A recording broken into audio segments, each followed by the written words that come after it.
The Denver Nuggets are 2.5 games back from the 4th seed in the Western Conference. The Denver Nuggets have a chance to finish this season with home court advantage in the Western Conference playoffs, despite missing this man. Now it goes, and oh my goodness, what a basket! Oh, and they've missed this guy as well. Porter taking it home, and he'll hammer it home! And this right here is why I think Denver have the biggest chance at making it to the NBA Finals outside of the top 2 teams in the Phoenix Suns and Golden State Warriors. Because despite injuries to Jamal Murray and Michael Porter Jr., despite 6 games without Nikola Jokic, in which the team has gone 1-5, this team has a few things that not many other teams have. I think there's a few obvious factors we have to consider. It is very unlikely that this team wins a championship without one of Jamal Murray or Michael Porter Jr., or without both, should we say. And I think Jamal Murray is clearly the more important piece, but Michael Porter Jr. is pretty damn good when healthy, and this season he was not healthy, so don't read into his stats too much. But with increased optimism about Michael Porter Jr. potentially returning, Michael Malone was quick to downplay that, but it still seems like there's some optimism about both of these guys potentially returning. That's crucial. But even more crucial, this team is pretty damn good without those 2 guys. And that comes down to the soon-to-be 2 times MVP who is doing it all. I mean, did you see the game he had against Portland? I don't know if it was just me that found it incredibly entertaining to watch arguably the best scorer in the league who can put up 30 on any given night on 15 shots, take 5 shots. 5 shots. When would someone who could put up 30 on any given night going up against Drew Eubanks put up 5 shots, 11 assists, could have been 20 assists, 18 boards, 26 minutes. That's Jokic for you. That is Jokic for you. And when you have him on the floor, you are a chance to beat any single team. And that is evidenced by the fact that the Nuggets are currently 36-25. They are 35-20 when Jokic plays. And in case you were wondering, that means the Nuggets have the 6th best win percentage in the league when Jokic plays. And as you can see, the Nuggets are an incredible offense and an above average defense. Not to mention, they are 11-4 with the 2nd best net rating over the last 15 games as well. And the key word is, these are just the games in which Jokic has played. This is not factoring in the bench and all of those other things.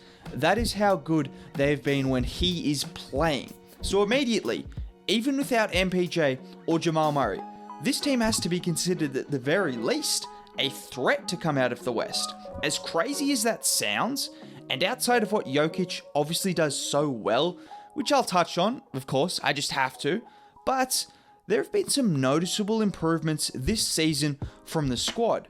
And for starters, it's the bench. That wasn't supposed to be a pun, but it is. Okay, we'll just roll with it.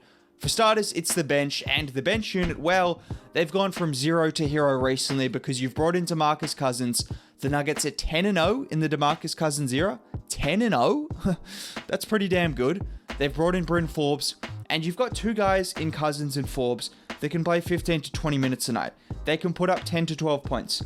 And this has been so important because right now you don't have one of the best bench guards in the league playing off the bench. You have him in the starting lineup in Monte Morris, and I'll talk about that a little bit later. But just touching on Bryn Forbes, he's provided the shooting spark which you really want to see. He can mix in with the starters, he works with Jokic, he works without, he can come off screens, he can create a little bit for himself as well. He's aggressive, which I like to see. Both of these guys, what's been really noticeable, they're both really assertive. In different ways, of course. Bryn Forbes is more assertive from beyond the arc. Cousins, quite the opposite, assertive inside the paint and getting to the rim, getting downhill, putting the onus on the referees to send him to the line or send him out of the game, which they seem to do every other game because they don't like him. That's a fact. But either way, he's still been great for this Nuggets team, and he's still gearing up. He's still getting to full health. So to have him and Jokic, 2 guys that you know can rotate, just takes the pressure off Jokic.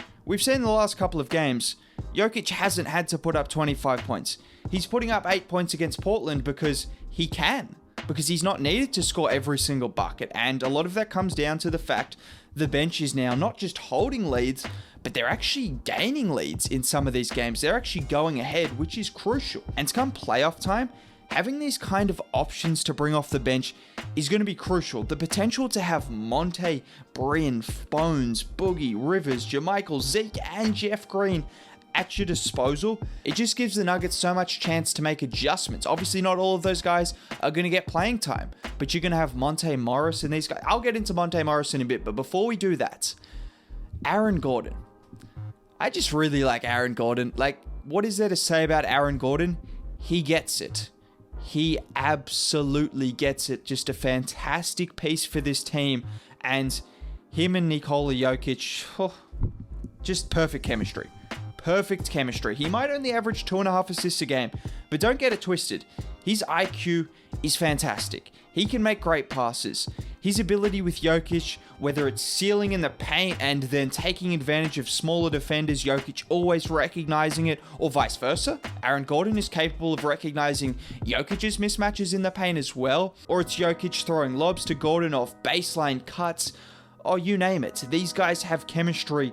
Unlike many other duos in the league, it's a very underrated duo, but their connection is fantastic. Obviously, it all culminated in a winning 3 at the end of the game against the Clippers, but that's just a little bit of what they do, and what they do so well inside the arc, outside the arc. I really love Aaron Gordon. At the time, I thought it was a fantastic signing. It's even better now. He's so good. And then defensively, he helps out Jokic like Jokic helps him out offensively. He's aggressive coming around screens. He's got versatility. We've seen him go up against Damian Lillard and Devin Booker and then go up against bigger wings. Oh, he's a good player.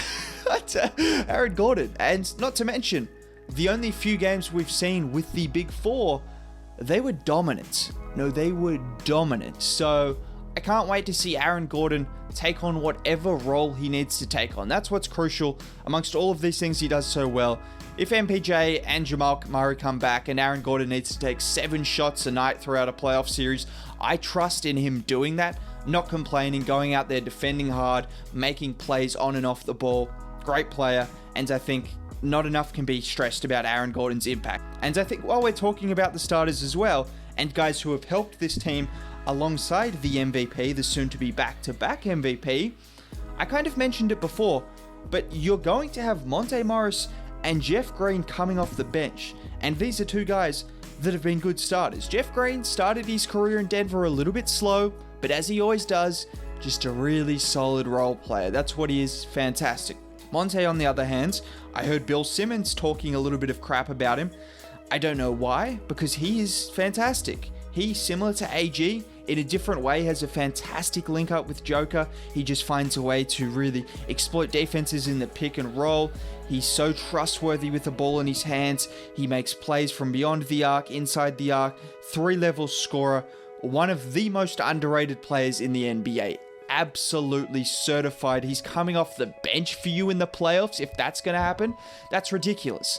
We've seen what he's done in the playoffs. He put up a 28-point game against the Portland Trailblazers last year, and Bill Simmons wants to slander him? Get out of here, man. Anyways, I'm getting carried away.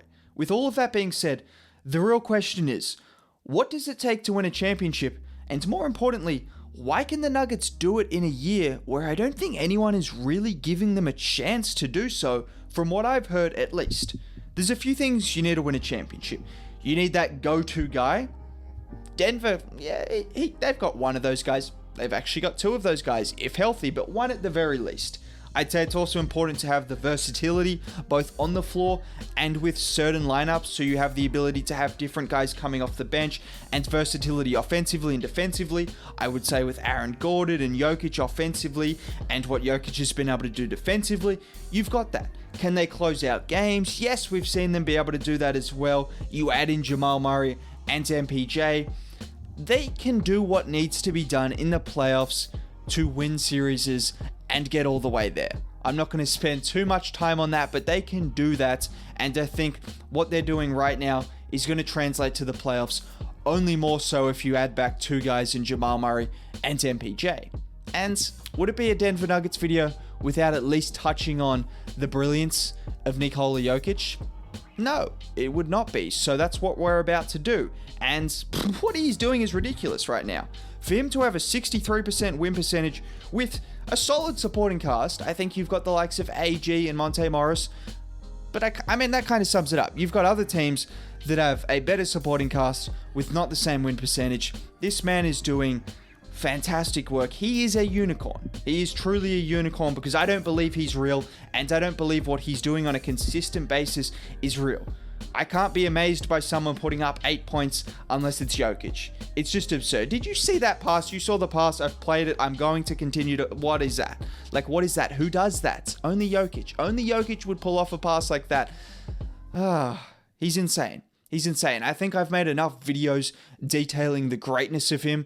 If you haven't seen them, well, then feel free to check them out. But for now, we're talking about the Denver Nuggets and why they're a dark horse right now. I still genuinely think they're a team you do not want to face if you're any of the top teams, even without Jamal Murray and Michael Porter Jr., which just speaks to the brilliance of Jokic. But you add back those two guys, that's all I'll say. If you made it to the end, drop a like. That would be much appreciated. It helps out a ton. Subscribe to the channel.